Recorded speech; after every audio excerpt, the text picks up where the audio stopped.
Hoy es lunes 26 de septiembre de 2022. Estamos ante un nuevo evento de la Asociación Abogados del Fuero, como siempre con expositoria de primer nivel. En este momento se encuentra con nosotros el doctor Luis Buligoni, que es especialista en seguridad social. Esta es una actividad realizada en el marco de la Comisión de Seguridad Social, donde nuestra directora, la doctora Nadia García, también es una eximia profesional. Ahí veo que se sigue sumando gente. Por parte de la asociación, mi nombre es Nahuel El Tri, soy el presidente de Abogados del Fuero. Invito a todos los presentes a asociarse en forma gratuita y online, a trabajar en forma mancomunada en la defensa de nuestros intereses. Ese es uno de los fines de la asociación. Como última novedad les cuento que si bien salió el acta 2764 de la Cámara del Trabajo hace unos días, se pidió para este jueves una nueva reunión. No sé si es de reconsideración o de interpretación, pero estamos muy atentos a lo que sucede ahí. Hoy estuve en la jura de varios jueces del trabajo y hablé con algunos camaristas al respecto. Así que es algo que nos interesa a todos porque en un punto el acta 2764 es nuestra paritaria. Bien, sé que aquí tenemos más especialistas de seguridad social, pero sé que es un tema que nos interesa a todos porque muchos litigan también en el fuero del trabajo. Sin más preámbulo, le agradezco al doctor Luis Buligoni por su presencia, por su destacada trayectoria, por su generosidad, por estar aquí hoy con nosotros, y le cedo la palabra a la directora de la Comisión de Seguridad Social, la doctora Nadia García. Buenas tardes a todos. Bueno, bienvenidas y bienvenidos a todas y todos a un nuevo evento de la Comisión de Seguridad Social. Agradecer al doctor Nahuel Altieri por darnos este espacio, a la Asociación de Abogados del Fuero, a la Comisión de Seguridad Social y bueno, muy especialmente al doctor Buligoni por su generosidad, su amabilidad, su predisposición. Para quienes no lo conocen, todos los que somos provisionalistas los conocemos hace mucho. Lo voy a presentar. El doctor es magíster en Administración y Políticas Públicas por la Universidad de San Andrés, es abogado por la Universidad de Buenos Aires, secretario de Seguridad Social. En ANSES fue gerente general, auditor interno, director de Asuntos Jurídicos, presidente de la Comisión Administradora Revisora de la Seguridad Social, profesor en cursos de posgrado sobre políticas sociales en diversas universidades, es autor de numerosos artículos y capítulos de libros, es coautor sobre temas de políticas sociales y seguridad social. De nuevo, darle la bienvenida, agradecerle infinitamente por estar acá con nosotros. El tiempo es suyo, doctor. Bueno, muchísimas gracias. Muy buenas tardes a todos y a todas. Muchas gracias, Nahuel. Muchas gracias, Nadia, por la bienvenida. Faltó un título importante en tu presentación, Nadia, y es que he pateado tribunales durante muchos años. Cuando me recibí, me acuerdo de mi padre, que también era abogado, al igual que mis dos hermanos mayores, así que el derecho en mi familia es un virus. Me dijo, no te voy a regalar una lapicera de oro, una lapicera con pluma de oro, sino un buen par de zapatos con suela de goma. Hizo bien porque la verdad que el gran desafío de entender cómo funcionaba el Palacio de Justicia creo que lo hemos transitado todo. Muchísimas gracias por la invitación. Como les dije cuando me la cursaron, la idea que tengo es compartir con ustedes algunas reflexiones que nos saquen un poco de la coyuntura, de lo cotidiano en los temas de la seguridad social. Y para eso les voy a pedir que se olviden de que litigan, que se olviden de que son especialistas o nos pretendemos ser especialistas en seguridad social y nos posicionemos desde otro lado, nos posicionemos en analizar cuál es el proceso en el cual estamos viviendo y en el cual obviamente la seguridad social, como el resto de las políticas sociales, están atravesando por una situación compleja.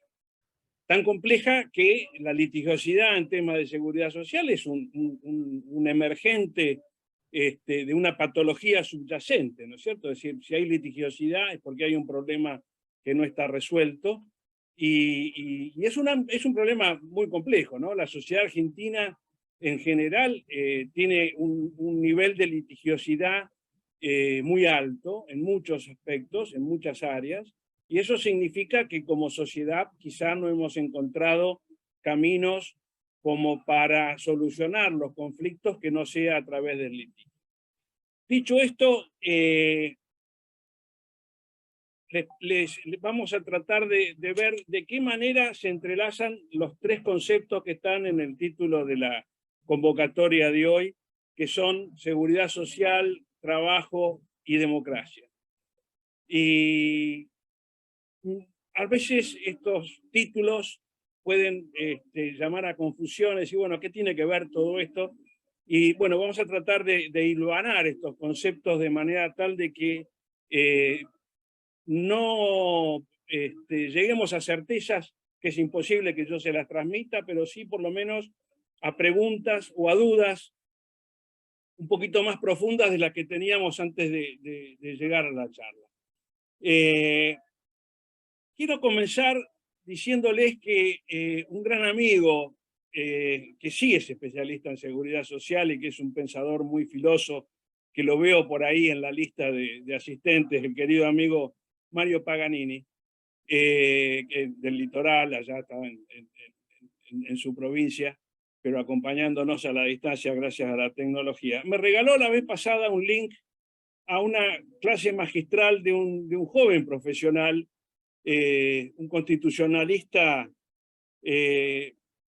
realmente filoso también, es el profesor Gerardo Pisarello, argentino, radicado en España, que señalaba que la actual crisis de los derechos sociales en el mundo entero es producto de un proceso que nace en la posguerra, en donde se conjugan políticas, valores y concepciones.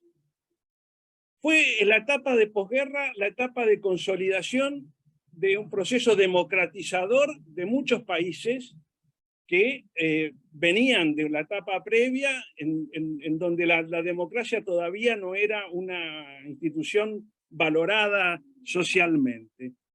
Y después de la tragedia que vivió la humanidad, que desembocó en la Segunda Guerra Mundial, esos procesos democratizadores se exteriorizaron en una concepción de mundo que fue el estado de bienestar, que también está en crisis. Y el estado de bienestar, institucionalmente representado por el constitucionalismo social, pero exteriorizado en políticas sociales concretas, fue quizás el momento de mayor esplendor de las políticas sociales, y dentro de esas políticas sociales el de la seguridad y la protección social. Al punto tal de que estos tres conceptos y la política de seguridad social en el medio de todos ellos se validaron políticamente, se legitimaron socialmente y se consagraron institucionalmente. Obviamente no son instituciones que nacieron en la posguerra, tenían sus orígenes anteriores, pero que vieron su época de esplendor en el marco de esta concepción político-institucional. Y señalaba Pisarello que estamos viviendo un proceso de crisis de estos valores, de estos principios y de esta visión del mundo, que se exterioriza en el menosprecio por las políticas sociales para darle prioridad a otras visiones. La crisis financiera del 2008 nos puso en evidencia que la globalización no era solamente una ampliación de los mercados para que todo el mundo pudiera vender sus productos y sus servicios con mucha mayor facilidad, sino que también esa globalización, esa interrelación entre todos los países y los flujos económicos, incluso profesionales, el desempeño de la profesión en distintos países, ese flujo prácticamente incontenible, servía también como vía de comunicación de problemas. Problemas que se dieron en los países centrales, pero que impactaron en todo el mundo. La crisis financiera del 2008 significó poner en evidencia que muchas estructuras político-institucionales en las cuales se basaban instituciones también como la protección social, entraron en crisis. De esta manera se exportó la crisis al mundo entero y todavía estamos viviendo los coletazos de esa crisis que no hemos sabido superar. El problema también es que detrás de este contagio se evidencia la reacción de los países y la reacción de las políticas con respecto a estos problemas. Se salvaron a los bancos como una manera de salvar a las economías mundiales. Pero los responsables de esa crisis, los banqueros que no dudaron en estructurar instrumentos financieros sobre la base de hipotecas que se sabía que eran impagables, las calificadoras de crédito, las calificadoras de riesgo y los auditores internacionales que avalaban estas inversiones con pies de barro, entraron también en crisis de credibilidad, pero los responsables de conducirla no dejaron, y de llevarlos a la crisis, no dejaron de cobrar sus bonos de fin de año en cifras varias veces millonarias.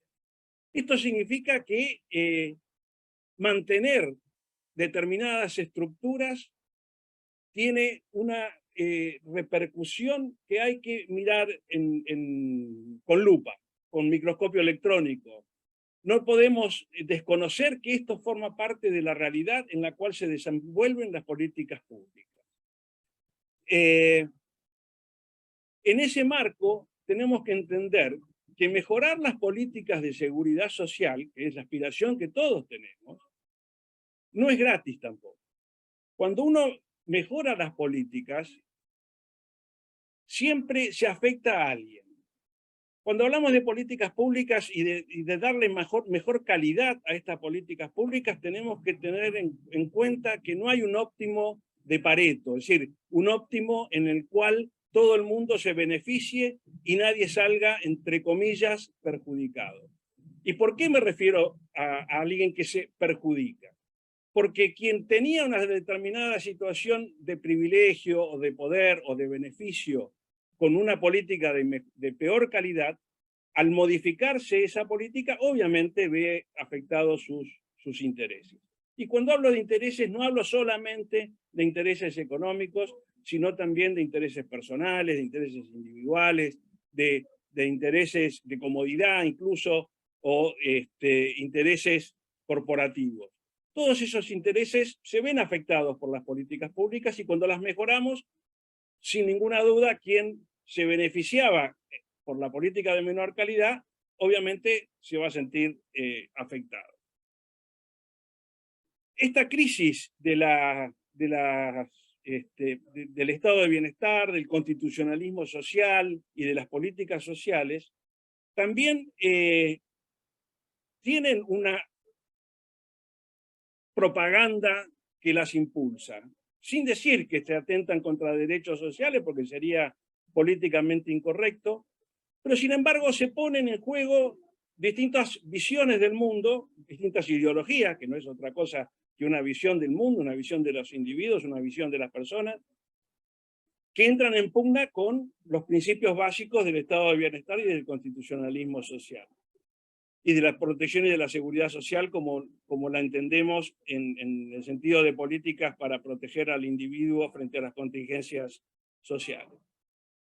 Y es en la crítica a esas políticas que están anidadas detrás de lo que nos pasa en la actualidad, se ve a las políticas sociales como un costo o como una traba al desarrollo de los mercados y los flujos de productos, bienes y servicios o de la economía internacional. Sin ninguna duda eso se traduce en un cuestionamiento a las políticas públicas que se asientan en el estado de bienestar, tal como se lo entendió en su apogeo de posguerra, y hoy en día asistimos a un cuestionamiento muy fuerte a este tipo de políticas. Otro ejemplo de esta globalización, si ustedes me permiten el término, que está bastante gastado ya, fue el del COVID-19, el de la pandemia que vivimos todos. Eso también demostró que el mundo está interconectado y que lo que pasa en una ciudad que puede ser importante en China llega rápidamente a través de los medios de comunicación, de transporte que tenemos hoy en día a disposición, rápidamente extenderse en el mundo entero y que para eso prácticamente no hay fronteras. Y en la crisis de la pandemia, las políticas sociales fueron nuevamente la estrella fulgurante de las políticas públicas. Todo el mundo recurrió a la protección social para sostener el empleo, para sostener la salud primero de las personas, para sostener el empleo, para sostener los ingresos de las familias, para sostener las fuentes de trabajo y las empresas, para que cuando saliéramos de la pandemia no encontráramos una tierra arrasada. Fueron las políticas sociales las que sacaron a la humanidad de esa crisis con un costo relativamente bajo a lo que podría haber sido si no hubiéramos tomado esas medidas. El mundo entero está sufriendo todavía los coletazos de eso. Los invito a que viajen ustedes por Europa y vean las consecuencias de lo que fue el hecho de que por la pandemia muchas empresas de transporte aéreo, muchas empresas de operaciones de aeropuertos, mantuvieron a los trabajadores durante 2 o 3 meses, pero después resolvieron despedirlos porque no había certeza sobre cuándo se iban a reanudar los vuelos. Y hoy en día, después de la pandemia, cuando tuvieron que reanudar sus actividades, tuvieron que salir a contratar gente sin experiencia y hoy en día vemos el caos que significa entrar a un aeropuerto con personal que no está calificado para eso. ¿Esto qué significó? Significó que la política social estuvo de vuelta en el paradigma, en la apreciación de la sociedad, pero duró poco, duró poco. Ni bien empezamos a ver que salíamos de esto, se empezó a poner el foco de nuevo y la atención de nuevo en el costo que tienen estas políticas. O sea, lo que salvó a gran parte de la humanidad de un caos, ahora ya no se lo ve como una política, sino como un costo que atenta de vuelta contra el flujo de los mercados. Y acá tenemos en cuenta entonces que estamos en el fondo frente a un debate ideológico muy fuerte. Y cuando me refiero a debate ideológico no estoy hablando de partidos políticos, sino de concepción del mundo, de concepción del ser humano, de ver cómo es el ser humano que está detrás de una institución y detrás de una política pública. Eso lo podemos graficar simplemente volviendo al tema concreto de la seguridad social y de la previsión social en la Argentina, cuando tuvimos los dos sistemas coexistiendo en el ámbito previsional, que era el sistema de reparto y el sistema de capitalización. Si ustedes se acuerdan, el régimen de capitalización, el de las AFJP, muchos de ustedes son muy jóvenes y tal vez no lo vieron en profundidad, pero tenía el concepto de la libertad de elección, ¿no? O sea, teóricamente el trabajador podía elegir a qué AFJP afiliarse. ¿Eso qué significaba? La ideología que estaba detrás de este sistema de capitalización. ¿Cómo ve al trabajador? ¿Cómo ve al individuo? Si se le reconoce la libertad de elección, se lo está describiendo como una persona que tiene información suficiente y capacidad suficiente como para realizar una elección con información y una decisión racional en beneficio a sus propios intereses. Lo cierto es que para comprender y para tratar de definir cuál era la FJP que más le convenía a un trabajador, había que ser un especialista en finanzas y había que ser un especialista para entender el resumen cuatrimestral que le mandaban.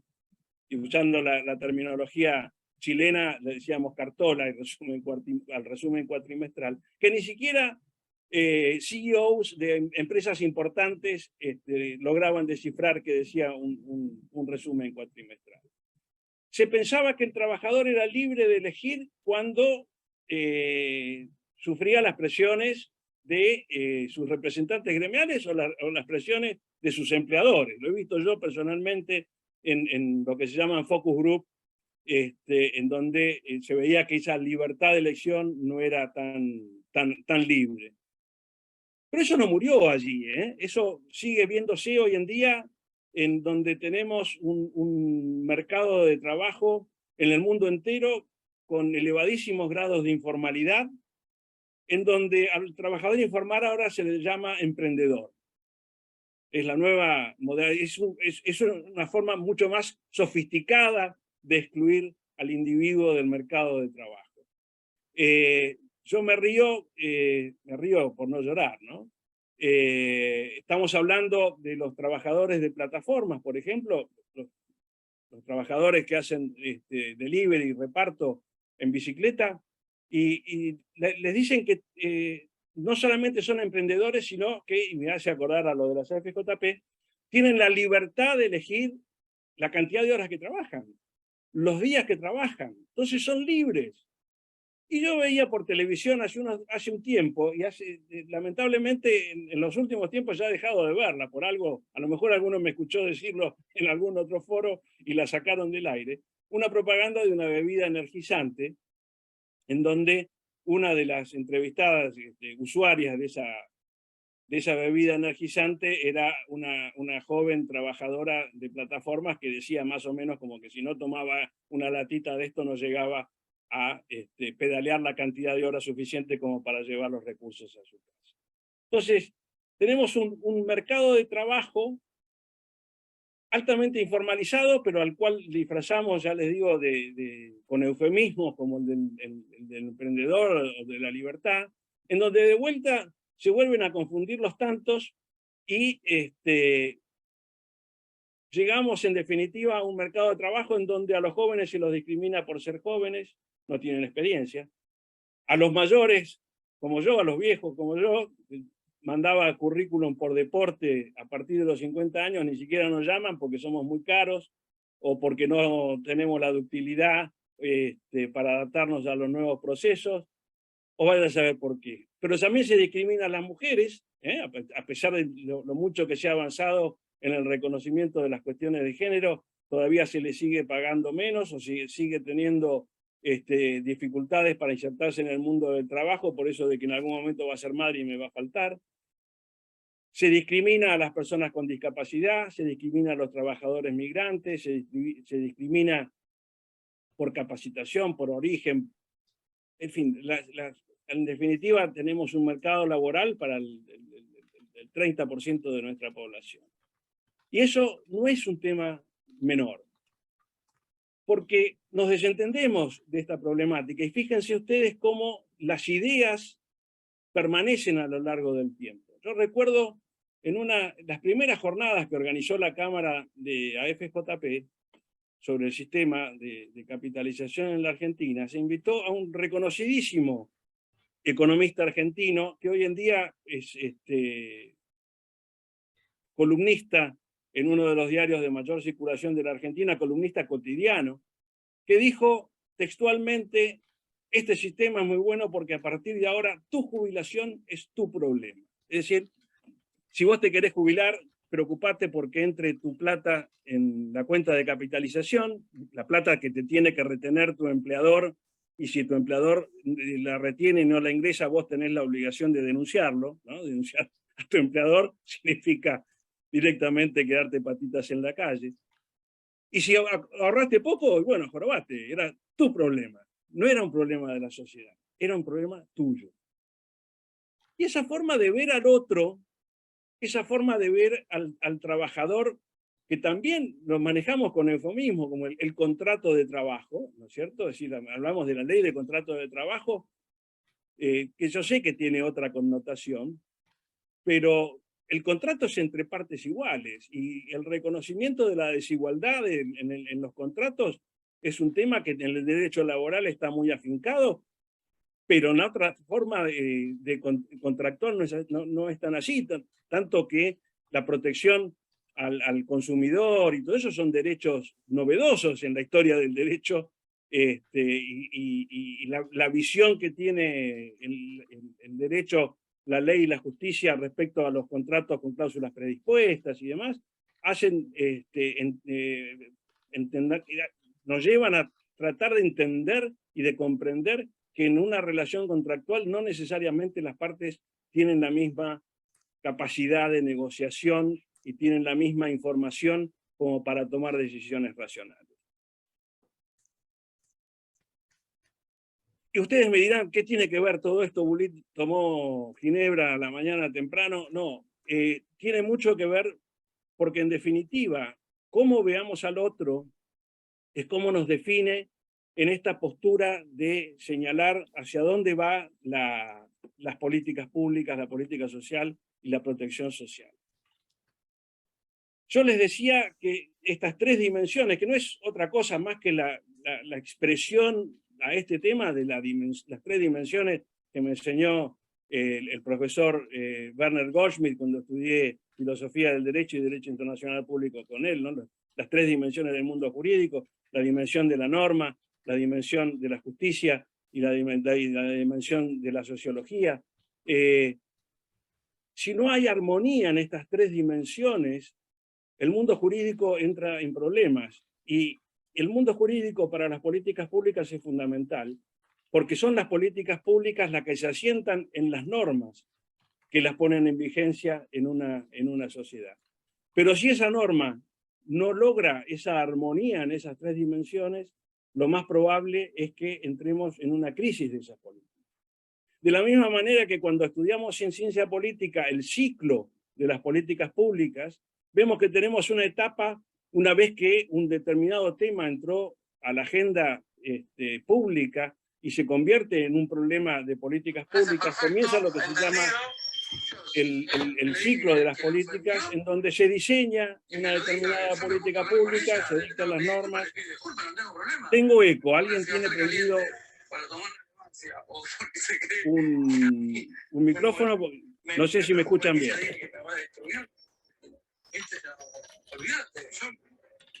Soy impermeable a todo eso. Alguien hablando, ¿no? Bueno, no importa.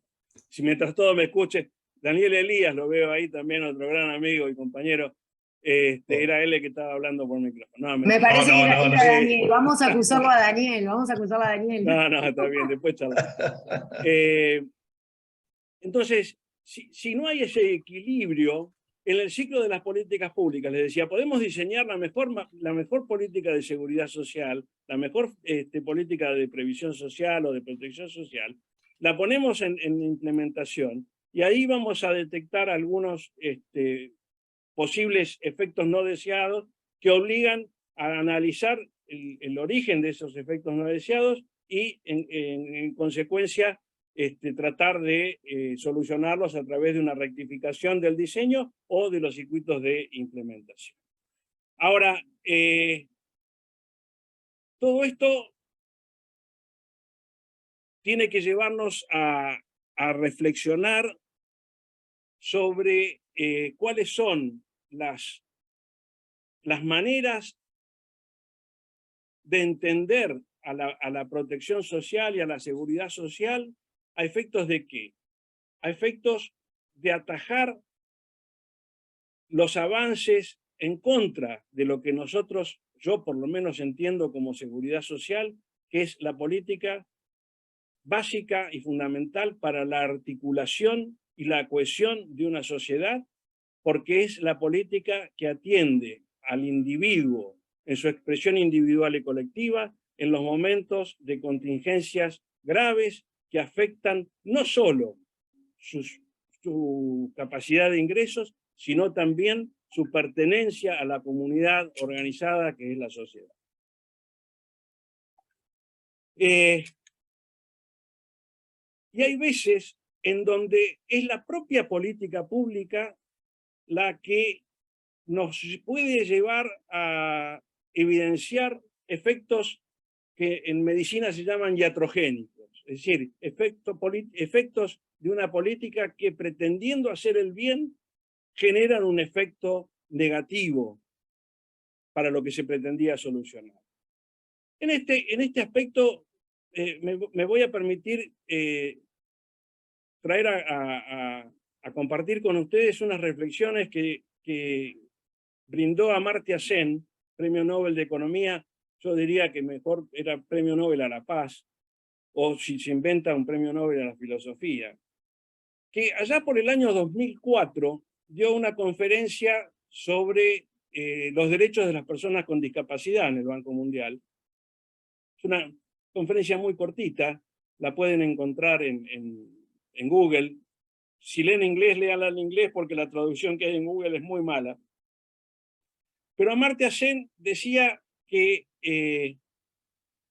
los derechos de las personas con discapacidad estaban siendo afectados, y estamos hablando de 2 años antes de que se sancionara o se aprobara en las Naciones Unidas la Convención Internacional de los Derechos de las Personas con Discapacidad, que es el primer tratado de derechos humanos del siglo XXI y el primer tratado en la historia de la humanidad de derechos humanos en donde las propias personas con discapacidad, es decir, los propios interesados, tuvieron participación en su elaboración y en su sanción. Y él decía que las políticas que se habían dado, aún basándose en las teorías de justicia más importantes, que dieron sustento, incluso sustento filosófico, a lo que conocimos como el estado de bienestar, como eran las teorías de Dworkin o de Rawls, se habían traducido en políticas propias del estado de bienestar, políticas de protección a la persona con discapacidad, pero que en definitiva no tenían los mecanismos de autoanálisis, de accountability, digamos, de rendición de cuentas, y habían sido puestas en crisis por el propio colectivo de las personas con discapacidad, pero que esas mismas políticas, esos mismos, entre comillas, beneficios que se había brindado a las personas con discapacidad, habían generado en la sociedad, en los políticos, en las instituciones, un manto de complacencia. Es decir, cuando la persona con discapacidad le decía, quiero trabajo, le decía, pero ¿para qué querés trabajo si tenés una pensión no contributiva?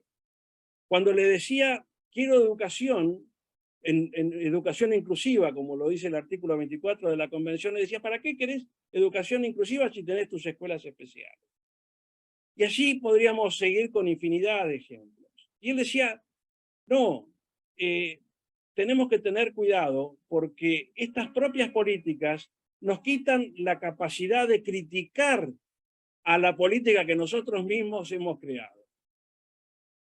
El propio estado de bienestar generó una política que en un determinado momento, en una determinada coyuntura histórica, frente al avance de lo que fue todo lo que se le brindó a la persona con discapacidad, que se le dio la base para aspirar a nuevos derechos o a conquistar nuevos espacios que antes no les eran reconocidos, eran la política que decían, pará, yo ya te di, no me vengas con más.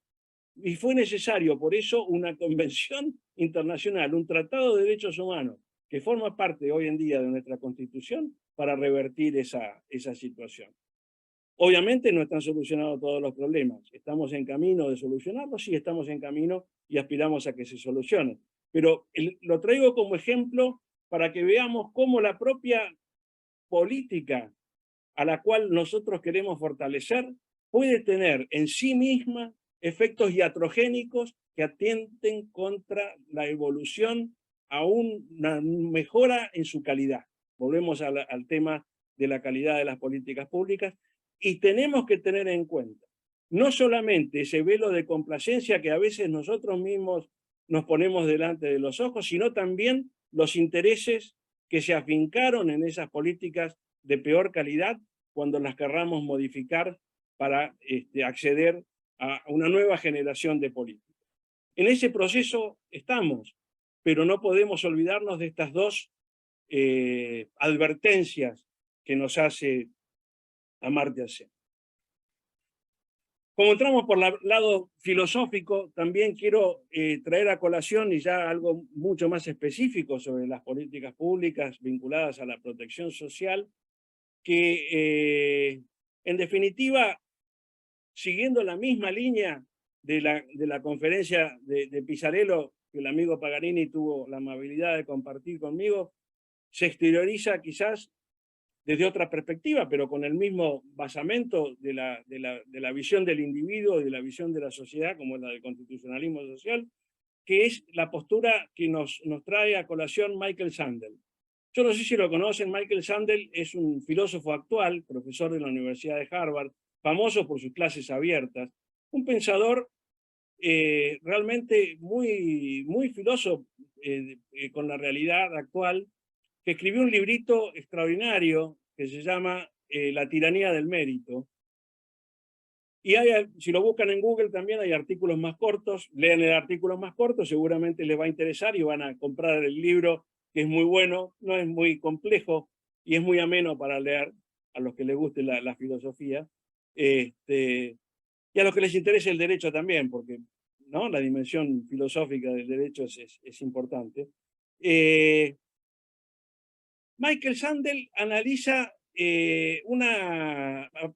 a partir de un caso judicial en Estados Unidos, en donde se procesó a familias con muchísimo poder adquisitivo que habían comprado los exámenes de admisión a las universidades prestigiosas de Estados Unidos para sus hijos, ¿no? Hicieron trampa, compraron los exámenes para que sus hijos accedieran. Y la pregunta que se hace Michael Sandel es, ¿qué necesidad tenía esta gente que tenía dinero suficiente como para que sus hijos, sus nietos y sus bisnietos vivieran con holgura y sin ninguna preocupación, correr el riesgo de ser criminalizadas, de llevar adelante una conducta factible de ser criminalizada y por lo tanto perseguida judicialmente para obtener un título, digamos, ¿Qué buscaban? Buscaban prestigio, buscaban darle a sus hijos las herramientas para ser aceptados en el mundo de hoy. En un mundo en el donde si vos no tenés 3 postdoctorados, es como que si no tuvieras nada. Cuando yo me recibí, les conté, mi padre me regaló un par de zapatos con suela de goma, te daban el título de abogado y ya era patente de corso, ya con eso estabas hecho, ya mi hijo doctor se había recibido. Y hoy en día, si no tenemos un posgrado o varios, y el doctorado y el postdoc, y tengo una sobrina que es bióloga, tiene 3 postdoctorados, porque si no, no consigue trabajo. No es una apasionada por el estudio, es muy estudiosa, sin duda, pero si no, no consigue trabajo. Entonces, hoy en día, ustedes, abogados jóvenes que luchan por sus derechos, lo cual me enorgullece que tenga colegas jóvenes comprometidos con esto y realmente los aplaudo, tienen que prestar atención a estas realidades, ¿no? ¿Por qué? Porque podemos ser parte del problema, podemos ser parte de la solución, ¿no? Me alegra que la Asociación Abogados del Fuero sea una asociación abierta, en donde la membresía es gratuita, en donde no hay que cumplir requisitos más que tener ganas de trabajar para cambiar la realidad. Y eso es importante. Entonces, Michael Sandel decía, ya no es suficiente con ser progresista, porque los partidos progresistas en el mundo, los partidos políticos progresistas en el mundo, en definitiva, han acercado sus posturas a las posturas tradicionales de la derecha y han confundido sus roles. Si ustedes me dejan, voy a leer de un artículo de él, algo muy claro, pero ¿para qué voy a inventar con palabras mías lo que Sandel escribió en forma tan clara? Dice, los resentimientos populistas que sacuden la política estadounidense tienen su origen en los agravios laborales. Pero esos agravios van más allá de la pérdida de empleo y el estancamiento salarial. El trabajo no solo es una cuestión económica, sino también cultural. Las personas que la globalización ha dejado atrás no solo se han esforzado mientras otros prosperaban, también sienten que el trabajo que llevan a cabo ya no es una fuente de reconocimiento social. Ese modo de pensar sobre quién merece qué obedece a 2 tendencias conexas. Una es la selección por méritos, que en las últimas décadas ha hecho que un título universitario superior obtenido tras haber cursado un plan de estudio de 4 años de duración sea una condición casi indispensable para tener oportunidades y éxito. La otra es la versión neoliberal, orientada al mercado de la globalización, que adoptaron los principales partidos de centro derecha y de centro izquierda a partir de la década de 1980.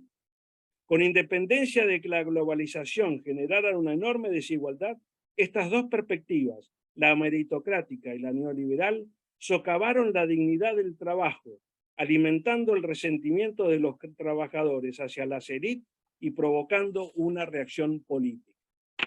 Vean ustedes la profundidad de esta forma de pensar. Y esto define a la política pública y a la política partidaria. ¿Cómo veo yo al individuo? Si yo lo veo exclusivamente como consumidor, la política de protección social puede limitarse a una política de ingresos, porque lo único que interesa es darle recursos al individuo para que consuma. Y está bien, el individuo debe consumir, debe tener ingresos. Y el consumo genera la reactivación del mercado interno y es parte de un círculo virtuoso. Ahora, como dice Pisarello, no es suficiente con ser consumidor. Hay que también acordarse de la dimensión de productor. Yo produzco algo y eso me hace acordar a cuando yo era chiquito y me acuerdo que íbamos con un compañerito de colegio cuyo papá trabajaba en una empresa fabricante de coches y el padre estaba orgulloso de mostrarle a su hijo los coches que salían de la fábrica donde él trabajaba. El orgullo de ser trabajador, que no es solamente los eslogans de campaña que tenemos, la cultura del trabajo, no, es la dignidad del trabajador. ¿Cómo era la dignidad del jubilado? Jubilado viene de júbilo, viene de la etapa en donde ya no necesito trabajar y se me reconoce como un individuo, se me premia como un individuo que trabajó toda la vida. Tenemos que recuperar esos valores que están detrás de una política pública. Después hablamos si la movilidad que damos es buena, si la pirámide previsional está achatada o no está achatada. Todo eso es una discusión que viene después. Pero primero tenemos que rescatar estos principios que son fundamentales para poder definir una determinada política pública. Y esta situación que bien describe Michael Sandel, en donde el trabajador ha perdido eso, ha perdido la dignidad, es lo que atenta contra la estabilidad democrática.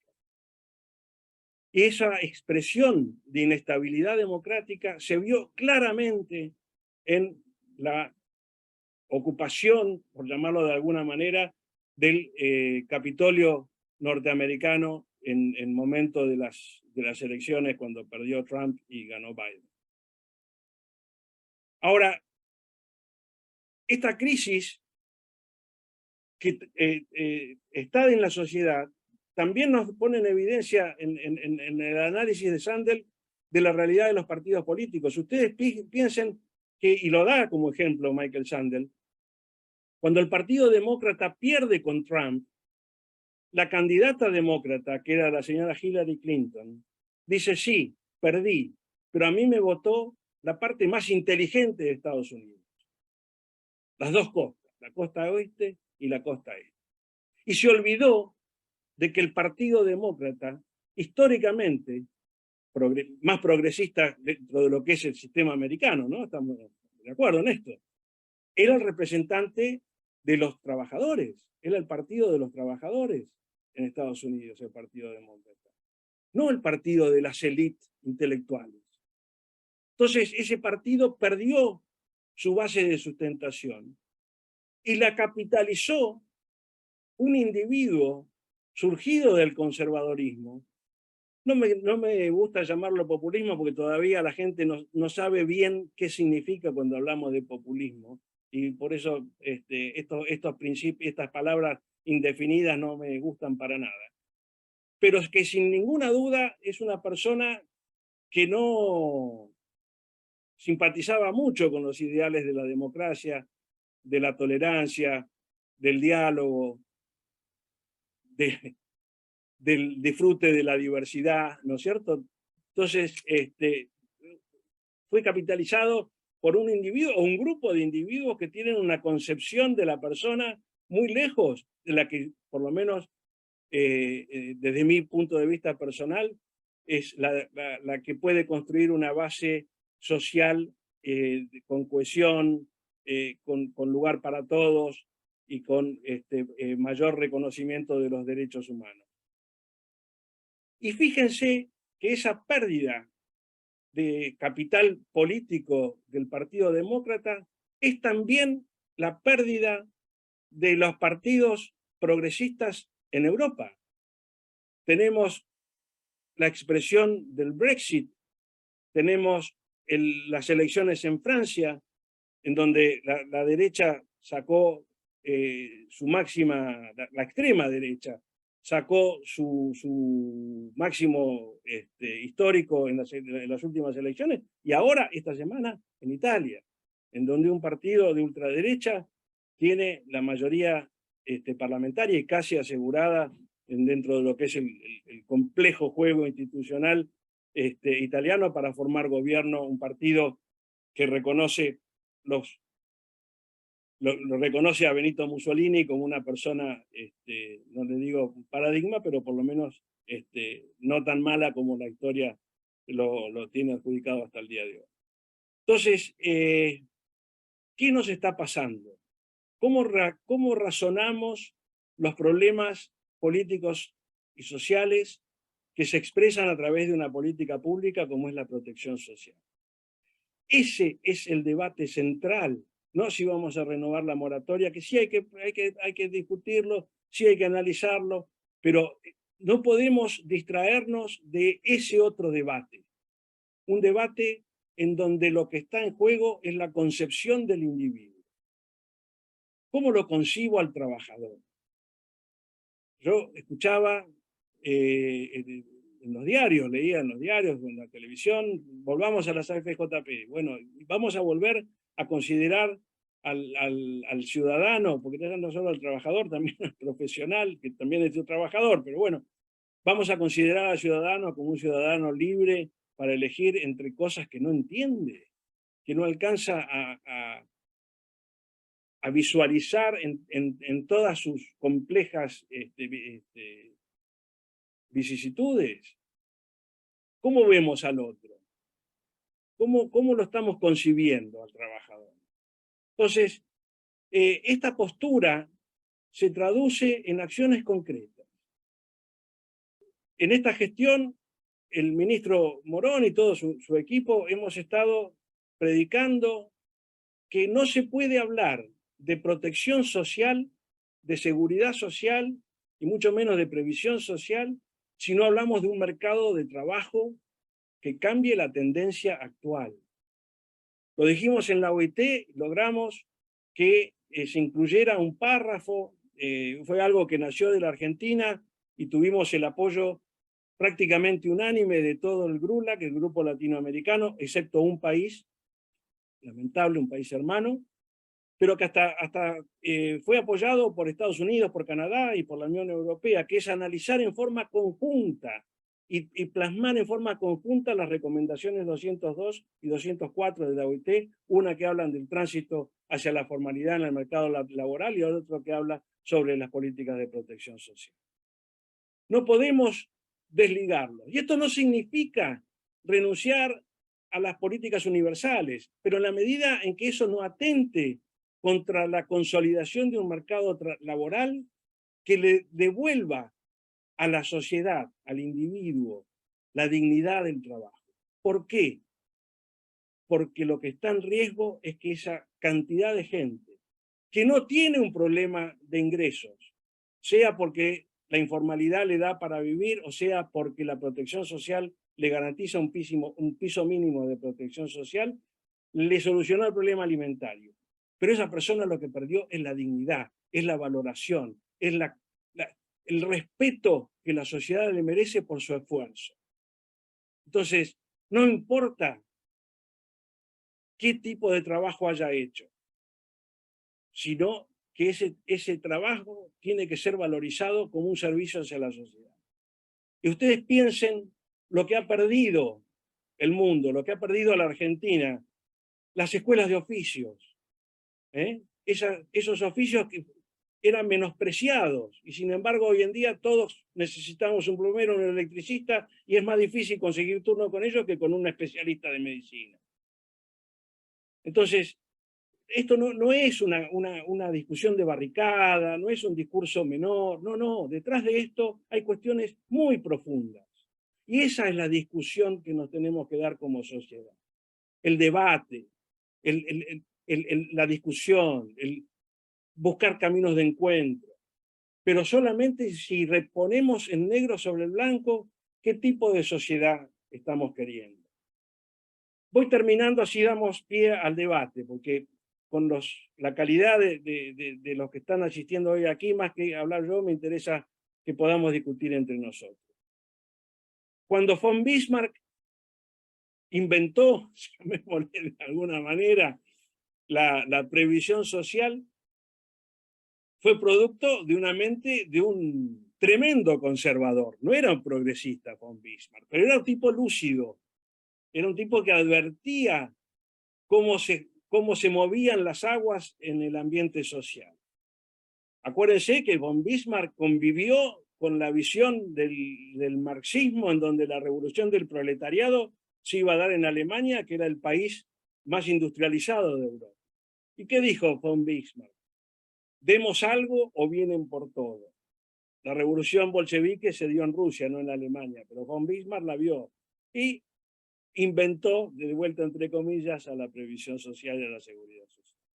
Señores, me parece que es momento de reflexionar en serio, no dejarnos tapar por la coyuntura y ponerse a pensar, mientras la atendemos esa coyuntura, porque no nos la podemos olvidar, porque hay gente que la necesita, que la mejoremos, pero pensemos en una sociedad en donde se resuelvan problemas estructurales. En la Argentina, para traer un poquito las cosas a la realidad propia, nosotros no podemos hablar de mejorar la calidad de la seguridad social si no solucionamos algunos problemas básicos de fondo, como por ejemplo la relación entre las naciones y las provincias. Si no ponemos en blanco y negro el gran desorden normativo que tenemos, en donde para jubilarse alguien tiene que ser un especialista, porque es imposible entender cómo una persona accede a su jubilación. Tenemos que poner en negro sobre blanco una distorsión enorme que tenemos en la Argentina, porque hablamos de previsión social y pensamos en ANSES y en los juicios por movilidad. Y nos olvidamos que hay cerca de casi 100 cajas profesionales, nos olvidamos de las cajas provinciales no transferidas, nos olvidamos de las cajas complementarias, que también forman parte del entramado de la seguridad social de la Argentina. Seguimos desconexos, seguimos sin diálogo, seguimos sin analizar los temas de fondo para hacer una propuesta coherente, coordinada, racional, para que la seguridad social en la Argentina sea una, no con un solo efector, con una sola concepción, con una sola mirada hacia lo que necesita la persona para que tenga una respuesta de políticas públicas cuando las contingencias de vivir en el mundo en que vivimos las afectan en lo más sagrado que tiene, que son su vida y su dignidad. Muchísimas gracias por la oportunidad de compartir con ustedes estas reflexiones y bueno, quedo a disposición para dialogar, debatir, disentir y tratar de encontrar una senda en la cual nos podamos ir peleando con muy buenas maneras para encontrar una solución a un problema que ya no es para nosotros, ni siquiera para la generación de mis hijos, pero sí para la de mis nietos, a quienes adoro profundamente y pretendo dejarles un mundo bastante mejor del que recibí. Muchísimas gracias a todos y todas. Doctor, muchísimas gracias. Aplauso virtual. Ha sido un placer escucharlo. Tengo como un montón de preguntas. Quizás siguiendo con bueno, acá tengo... Ahí, después sigo leyendo las preguntas. Mario Paganini, después sigo con las preguntas que yo fui anotando. Correcto que es la igualdad social, pregunta. Y yo tengo una muy particular respecto a este punto que usted terminó hablando, de esta concepción del individuo, no solo como consumidor, sino como productor, y entonces el planteo respecto de este proyecto de ley del salario universal. Ligado a este proyecto del salario universal y esta concepción del individuo que usted hacía referencia, también lo engancho también con el tema de los efectos negativos de la política pública que también usted mencionó. ¿Cuál es su concepción respecto a este tema del salario universal? Mire, muchas gracias, la pregunta es muy atinada. Yo creo que estos son debates que hay que darlos, pero hay que darlos desde esta perspectiva, ¿no? O sea, obviamente que es importante que se le asegure a toda la sociedad un nivel mínimo de ingresos. Ahora, sola o en el marco de una política que fortalezca el empleo, que fortalezca la reconstrucción del mercado laboral, que quizás haga falta revisar algunas instituciones propias del mundo del trabajo, y ustedes son más especialistas que yo en derecho laboral. No digo la reforma, porque cada vez que hablamos de reforma acá parece que vamos a reinventar la pólvora o que vamos a hacer un ajuste. Sino, lo que digo es de la misma manera en que hablamos de analizar en forma conjunta los pisos de protección social con el mercado laboral en la OIT, de la misma manera, cuando hablamos del salario universal, del ingreso universal, hablemoslo en el marco de la reconstrucción del mercado de trabajo, porque no podemos analizar las dos cosas solas. Entonces, no me opongo para nada a que pensemos en un ingreso universal para todos. Las experiencias internacionales, hay algunas positivas, otras negativas. Tampoco soy crítico de las recetas universales. Lo que se da en una sociedad puede no darse en otra, puede no ser la solución para otra, y por lo tanto tampoco me gusta esto de comprar una receta. En términos de previsión social, hay un economista de la London School of Economics que dice muy claramente que mientras haya estabilidad macroeconómica y haya una buena capacidad de gestión, diseñen en el medio las instituciones de previsión social que quieran, pero esos dos requisitos básicos son fundamentales.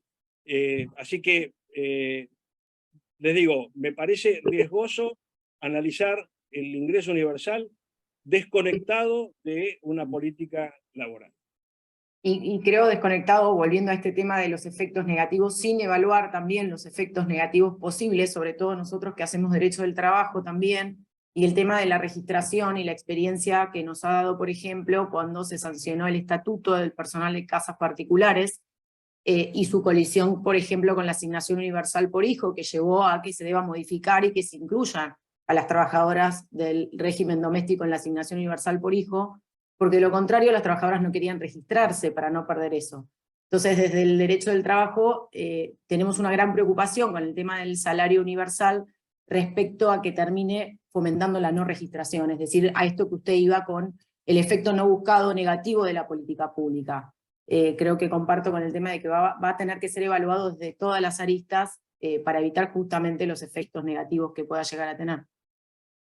Sí, totalmente, coincido contigo. Me acuerdo cuando discutía con un director ejecutivo de ANSES, en donde decían, bueno, venimos muy bien, venimos creciendo con la cantidad de asignaciones universales que estamos dando. Y le digo, bueno, mirá, eso puede ser el indicador del éxito, pero también puede ser el indicador del fracaso. Indicador del éxito en el sentido de que, bueno, que hay gente que estaba necesitando un ingreso y llegamos a ellos con la asignación universal. Ahora, si la tendencia sigue creciendo, me preocuparía porque significa que hay cada vez más gente que necesita de eso porque no tiene un Tal empleo cual, y le paga asignaciones familiares. tal Entonces, cual. a lo que yo aspiro es a que haya asignación universal cada vez menos, no porque estoy dejando de cubrir gente, sino porque hay menos gente que la necesita. Lo mismo con los planes sociales, que es fundamental que exista. En políticas de discapacidad, gracias a Dios que existieron escuelas especiales y talleres protegidos, para volver al ejemplo de Amartya Sen. Pero hoy en día lo que la persona con discapacidad quiere es estudiar junto con sus compañeros de barrio, junto con sus amigos y trabajar en un empleo Tal cual. en el mercado laboral. No sé si el doctor Paganini quiere habilitar el micrófono porque veo que escribió algo, pero lo veo cortado en el chat y no lo puedo leer. No sé si es una pregunta, si quiere, lo invitamos a que nos diga. Bueno, cómo no, pero primero voy a saludar a mi amigo Luis Bulí, porque hace muchos años que nos conocemos, más de 30, ¿no? Por ahí. Sí, señor. No, a ver, la seguridad social como parte de la política social y de la política, por supuesto, es muy amplia y cada vez su importancia es mayor. Y cada vez es mayor porque yo entiendo que cuando las sociedades se complican y cuando tienen problemas de subsistir, como en la última pandemia, la seguridad social es lo más necesario que puede tener ese conjunto de hombres. Ahora muy bien, yo me planteo o me pongo en una posición mucho más pesimista que Luis. Es decir, yo digo, la esperanza de vida, hoy hay gente que está sosteniendo que dentro de 20 o 30 años el humano va a vivir 140 años. Y entonces yo me pregunto, ¿y qué hacemos con ese individuo que vive 140 años? ¿Lo jubilamos a los 65? ¿Y qué hacemos de los 65 a los 140? Primer tema. Segundo tema, la técnica hace de cada trabajador un mayor productor, es decir, que un trabajador del año 50, 60 está en desventaja con un trabajador del año 2020, es decir, el trabajador del año 2020, gracias a la técnica, produce mucho más. Está bien que hay mayor consumo, pero lo que se dice, yo no ando en eso, pero lo que se dice, estudian estadísticamente, hay menos trabajo para más gente, para más trabajadores. Conclusión, hay desocupación. La salida de esto parecería que fuera más fácil que lo anterior, porque se dice, bueno, vamos a trabajar en vez de 6 días o 5 días y medio, vamos a trabajar 4 días, o vamos a trabajar 5 días, o vamos a disminuir la jornada horaria, como ya lo hizo Francia y algunos países. El hombre más rico de México está sosteniendo que se deberían trabajar solamente 3 días a la semana. Y entonces también me queda un agujero ahí. ¿Y qué hacemos los otros días? Yo creo que el arte siempre se adelanta a la realidad. Es decir, eso yo lo tengo incorporado, bueno, tal vez de mi nacimiento, porque en mi casa iban muchos artistas y hablaban de cosas, qué sé yo, que después se realizaban. Hay una película que muestra que el hombre ha evolucionado tanto que entonces pone un mundo fuera de la Tierra. Ese mundo fuera de la Tierra está satisfecho en todo. Y vive 120, 130 años. Pero los que lo proveen viven en la Tierra, en la miseria, etcétera, etcétera. Tan es así que una nave que tuvo un problema mecánico y tuvo que aterrizar en ese satélite, digamos así, que vive la gente bien, una mujer que está al lado de una pileta dice, ¡ay, esto existía! Pero qué maravilloso, ¿cómo? Estos son los que nos proveen a nosotros de todos los productos. Y aparece uno y le dice, sí señora, usted está viviendo como está viviendo por esta gente que está existiendo en la tierra trabajando, con todas las necesidades satisfechas, etcétera, etcétera. Y otra película que yo la vi hace muchos años, hace como 15 o 20 años, y que pronosticaba la cosa, era una película que trataba de un señor que era un diplomático, no decía de qué país, que andaba viajando por todo el mundo para ver si conseguía la paz y la coordinación de todos los países. Y por supuesto, como era un hombre bien parecido, le ponen una secretaria que lo acompañe por todo el mundo. Pero esta secretaria era una profesora de historia. Entonces, en una cena, el representante de un país dice, bueno, nosotros tenemos que ver, a ver, los 10 millones de habitantes que viven en América del Sur, los 40 millones que viven en América del Norte, los 60 millones de habitantes en Europa y alguno otro más. Entonces esa profesora de historia dice, pero no, pero usted está equivocado, en América del Sur no viven 10 millones, 20 millones en el norte, y cómo me viene a decir a mí que los otros habitantes de los otros países no importan. Y entonces este señor le dice, mire señorita, yo no le estoy hablando con libros, yo le estoy hablando con realidad. Lo que me interesa a mí, como dirigente de uno de los países del mundo, tengo que acordar, los que me interesa a mí son estos señores que sirven, los otros no sirven. De manera que no me preocupo de ellos, y yo voy a tratar de hacer toda la política posible para que la gente de este grupito viva bien y los otros que se la arreglen como pueden.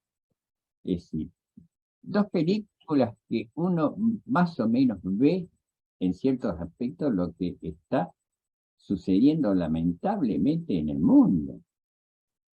Es decir, Luis decía que en Italia ganó una partidaria de la derecha, media admiradora de Mussolini. En Francia va avanzando la derecha. En Suiza también avanza la derecha, en Suecia también.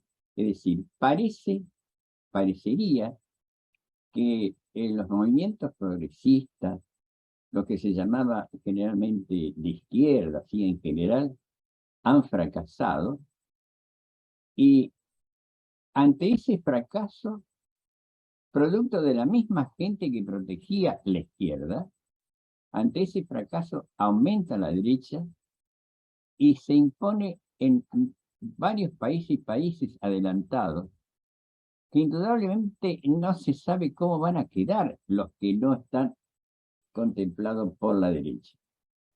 Algunos dicen que sí, como hizo Bismarck.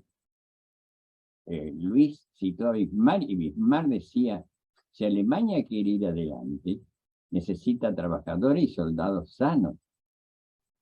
Y trabajadores y soldados que tengan la conciencia que le deben al Estado su salud y su trabajo. Bueno, parecería que se va a una etapa, a un sector, donde, bueno, lo que interesa son los personajes que son útiles, y todos los demás no son contemplados. Entonces, ¿qué va a pasar en el mundo?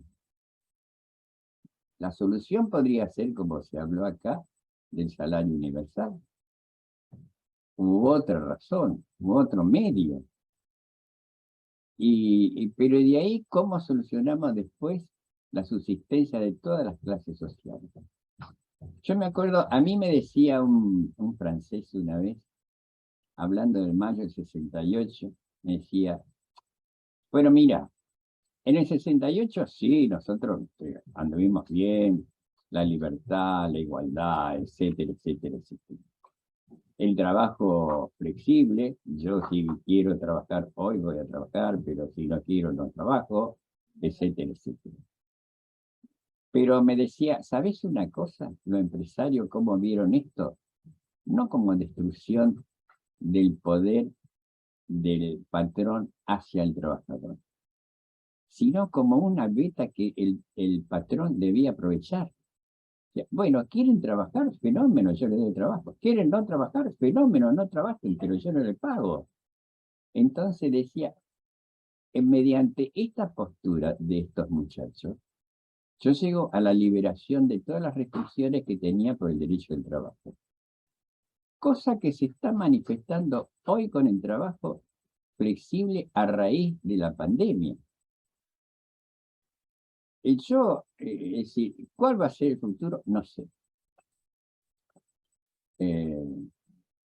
Hay un No, creo que cuadro, no lo sabe nadie.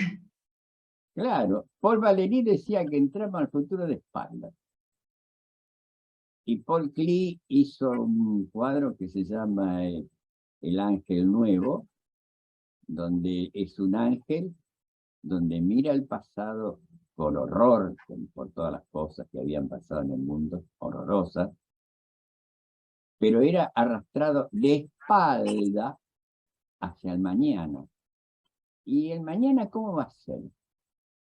Yo creo que una de las cosas principales que hay que hacer, no tanto discutir si es el 11, el 10, el 15, el 20, qué sé yo, el aporte, ¿qué es lo que vamos a hacer siguiendo la progresión del trabajo, de las horas de trabajo, de la expectativa de vida de la gente?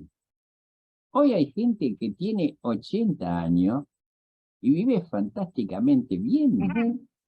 Mañana va a haber gente de 100 años que vive fantásticamente bien. Pasado va a haber gente de 120 años. Bueno, yo no digo que uno ya desde ahora puede solucionar el problema, pero por lo menos plantearlo, por lo menos Por lo tirarlo menos plantear arriba hoy la problemática y de la a la edad. mesa. No me vengas a contar que a los 60 se jubilan, a los 65, ya lo sabemos. Pero Sí, ¿qué va a pasar teníamos cuando una pregunta para el doctor Goni respecto al tema de qué considera respecto a la problemática de la edad jubilatoria y planteos y debates serios respecto a incrementar la edad jubilatoria? ¿Cuál era su opinión?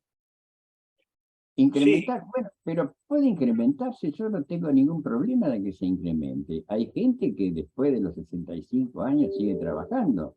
Claro. Bueno, si quieren un exponente, soy yo digo mucho Y más. perdón, el doctor Goni. No, está bien. Gracias, Mario. La verdad Gracias, que Mario.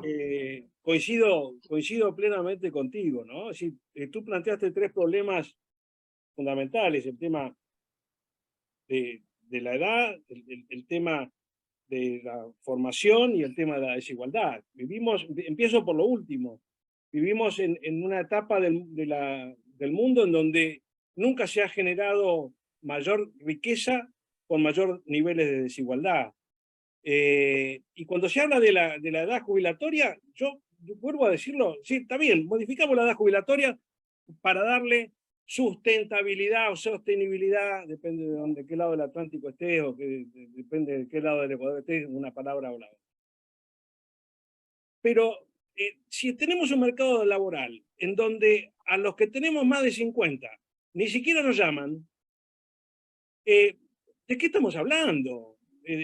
Si el mercado laboral nos expulsa a los viejos, entonces nos condenan a vivir sin ingreso, porque somos jóvenes para estar jubilados, jóvenes desde el punto de vista físico e intelectual para estar jubilados, pero estamos fuera del mercado, porque el mercado laboral exige un perfil distinto.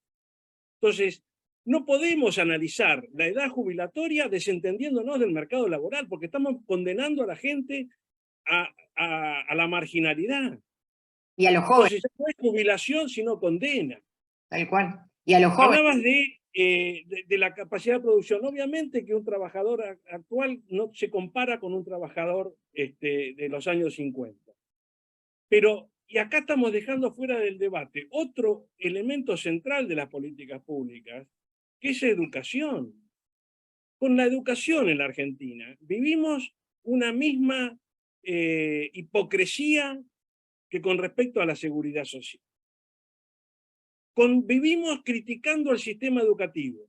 Y esto no lo digo yo, lo dicen los especialistas de educación, incluso un señor conocido, amigo, como Mariano Nadorowski, no somos de la misma afiliación política, ni nada, pero dice verdad, dice, en un libro que se los recomiendo también, El desorden educativo ordenado alfabéticamente. Él dice, es gracioso en la Argentina, todos criticamos al sistema educativo, pero salvo el colegio de mi nene o de mi nena.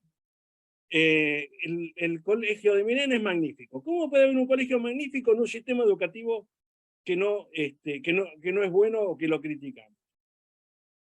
Entonces, seguimos formando alumnos con la misma, perdón, que me truncha más, con el mismo diseño de aula de Sarmiento. El profesor adelante, los alumnos atrás. Tenemos concepciones pre-piagetianas de la educación en donde el docente es titular del conocimiento como si fuera una jarra con agua y los alumnos vasos vacíos y el profesor graciosamente le vierte el contenido. Entonces, seguimos formando en primaria, en secundaria, alumnos para ser abogados y contadores, porque ni siquiera como médicos e ingenieros los preparamos. Entonces, ¿cómo vamos a pensar el mundo del trabajo desenganchado del mundo de la educación? Hace falta una revolución educativa para que genere ciudadanos que se tienen que insertar en un mundo que es cada vez más cambiante. Y entonces, ¿cómo puede ser que una escuela siga prohibiendo el uso de calculadoras? O siga, cuando la calculadora la tenemos en esto que le llamamos teléfono, pero que no es teléfono. Es una computadora que a veces usamos para hablar.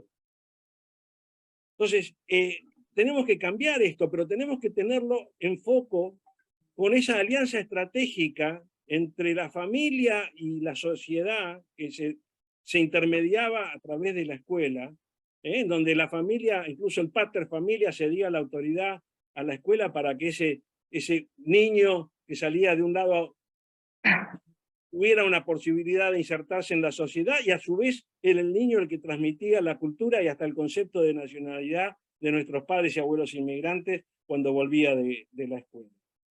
Y hablabas también de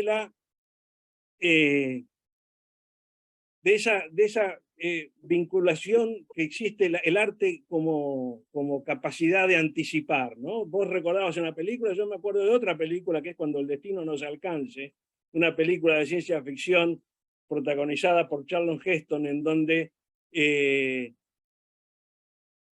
se institucionalizaba la eutanasia, porque con los cadáveres de los que no nos resignábamos a una vejez complicada, se generaba alimento. La tabletita verde, el Soylent Green, era producto de la eutanasia. Y para que vean que estas formas de pensar el individuo no cambian, les cuento una anécdota. Yo doy una vez al año un seminario en una carrera de especialización en educación inclusiva que es sobre discapacidad y derechos humanos. Y en una de las partes del seminario traigo una propaganda de la Alemania nazi en donde había un afiche donde se mostraba una persona con discapacidad intelectual, con un enfermero al lado, y decía mantener a este enfermo mental, y lo digo textualmente, cuesta 5.000 Reichsmark, o sea, marcos del Reich. Ciudadano, este es tu dinero, cuidalo. Otro afiche simultáneo decía, mantener un enfermo mental cuesta lo mismo que mantener una familia de padre y madre y 2 hijos sanos. Alemán, cuida tu dinero. El año pasado, las clases son por Zoom y la asistencia es internacional. Una alumna española me dice, profe, ¿puedo compartir? Me habilita para compartir la pantalla porque le quiero mostrar una imagen. Sí, como no, la habilité y nos puso un afiche del partido Vox, que es la extrema derecha española, en donde dice, mantener un MENA, un menor extranjero no acompañado, cuesta lo mismo que una jubilada. Español, este es tu dinero. Es lo mismo, la misma concepción del individuo. políticas, esa concepción justificó la política primero de eutanasia de las personas con discapacidad, después el programa Tiergarten 4, el programa T4, que fue de exterminio de las personas con discapacidad, que después se industrializó en los campos de concentración, en los campos de exterminio, que dieron origen a la Shoah.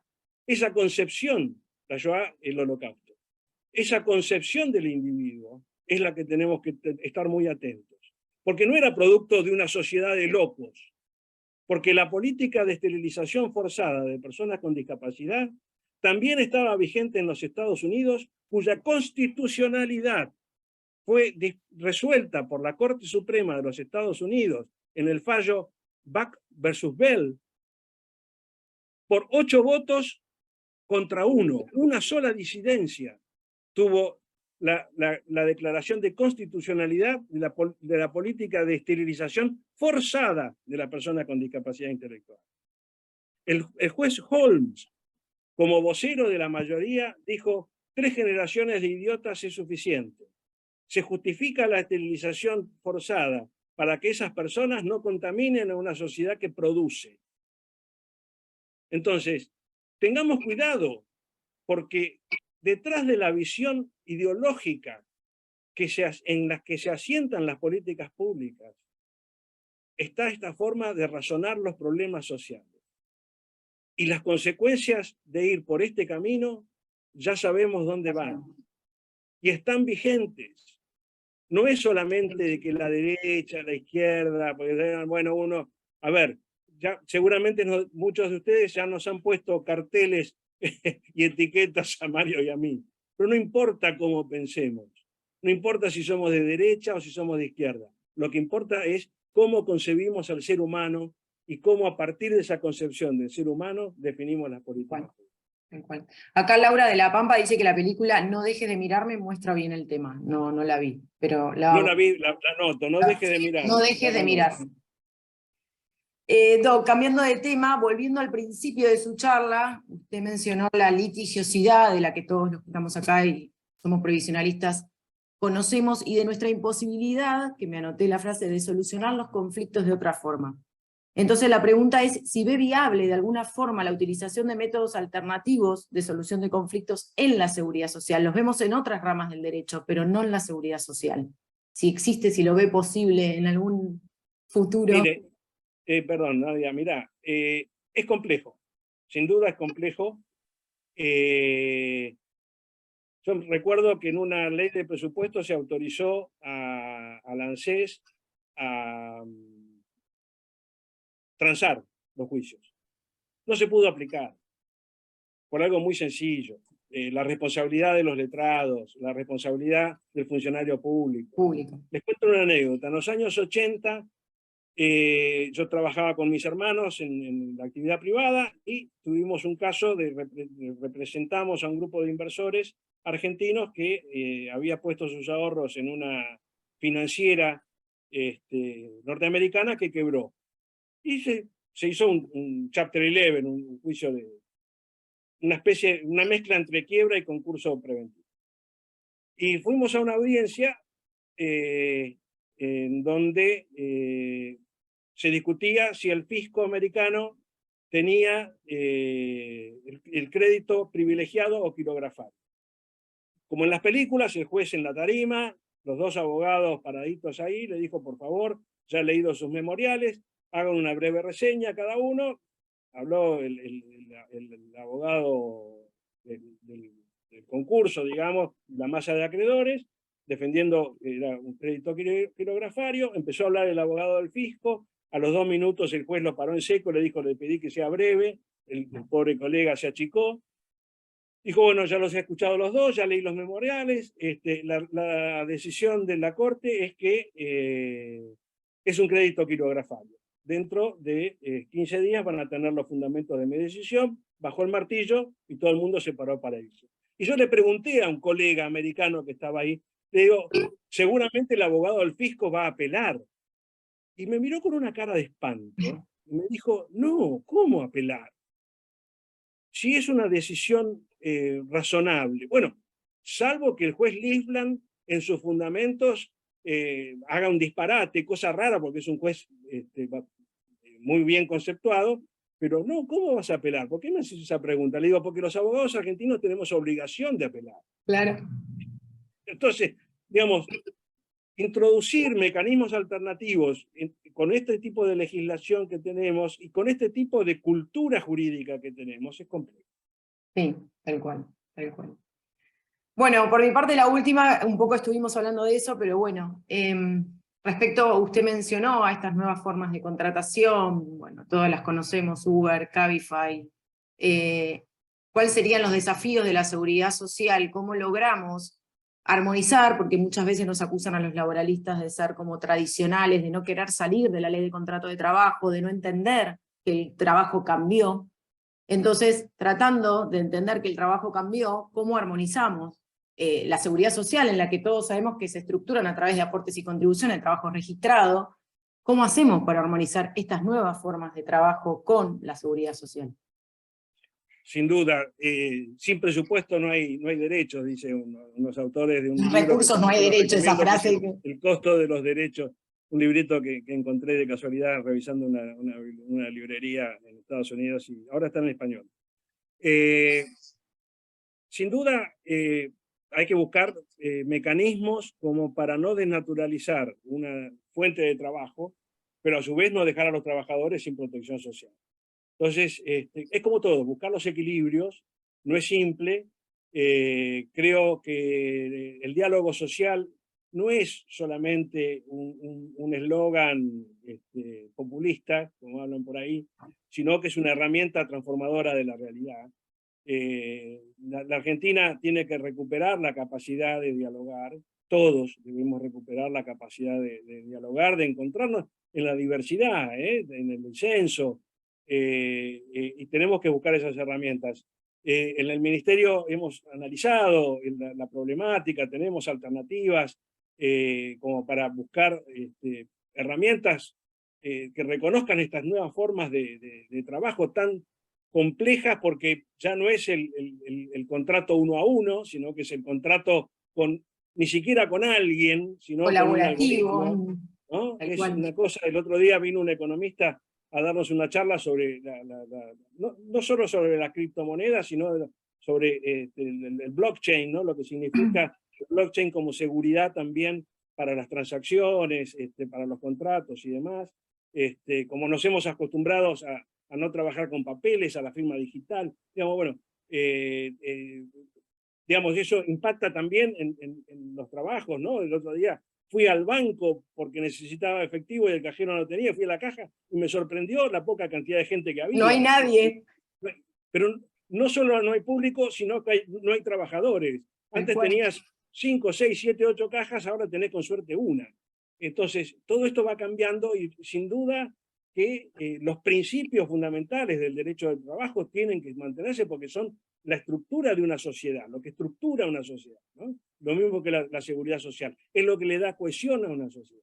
Ahora, tenemos que también ayornarnos a nuevas formas de encarar el trabajo para que ni nos quedemos sin fuentes de trabajo ni nos quedemos sin protección social. Entonces, ahí es por esto, no es ingreso universal, o veía la pregunta, la pensión contributiva o pensión no contributiva. Las dos cosas, en su medida y armoniosamente, como decía el general Perón.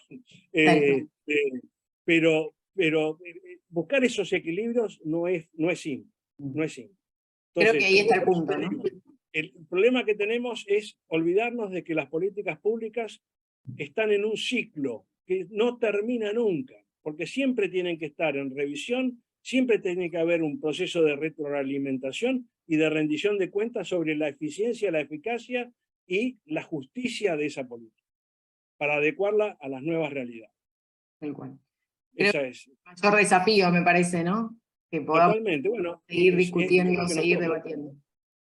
Sin duda. Hay muchísimos agradecimientos. La verdad que ha sido un placer escucharlo como siempre. Agradecerle de nuevo la humildad, la verdad que siempre fue muy predispuesto, así que desde esta Asociación de Abogados del Fuero, que no somos más que abogadas y abogados, que trabajamos de abogados, agradecerle, invitar a todos aquellos que no nos conozcan, a que nos conozcan, a que vean lo que hacemos. invitarlos a seguir luchando por la defensa de nuestros derechos, agradecerle nuevamente al doctor por haber acompañado esta Asociación de Abogados del Fuero, invitarlos a las siguientes charlas, y bueno, muchísimas gracias. Bueno, ni hablar, como dijo el doctor, tenemos un auditorio, Daniel, el doctor Mario, gracias por su intervención, Walter Arrigui, la verdad no quiero dejar de nombrar. Walter. Muchísimas gracias a todos, los dejamos descansar, y bueno, muchísimas gracias, doctor. El agradecido soy yo, las puertas siempre abiertas, somos servidores públicos y nos pagan el sueldo a ustedes con sus impuestos, así que es una obligación nuestra estar a disposición de la gente. Y un placer, realmente grandes amigos han convocado a ustedes, así que a disposición de la asociación para cuando necesiten. Veo que son todos abogados muy jóvenes, no sé si convocan a los viejos, pero Daniel, Mario, Walter, yo, todos los que peinamos canas estamos a disposición de ustedes para transmitir nuestra experiencia, al menos, bueno. Así que bueno, los agradecidos somos nosotros por todavía darnos la oportunidad de contarles lo que pensamos. Muchas gracias. Nosotros subimos el promedio. No, para nada. Ha sido, la verdad que... Bueno, invítenos al próximo 29 de agosto. Como no, vieron que la pasamos muy bien, están más que invitados, por favor. Bárbaro. Miren que los voy a invitar, ¿eh? Bárbaro. Bueno, nuevamente gracias. A todos, que pasen muy buena tarde, muchas gracias. Muchísimas gracias, nos vemos. Buenas Gracias, Luis, gracias. Gracias. Adiós, muchas gracias. noches. Chau.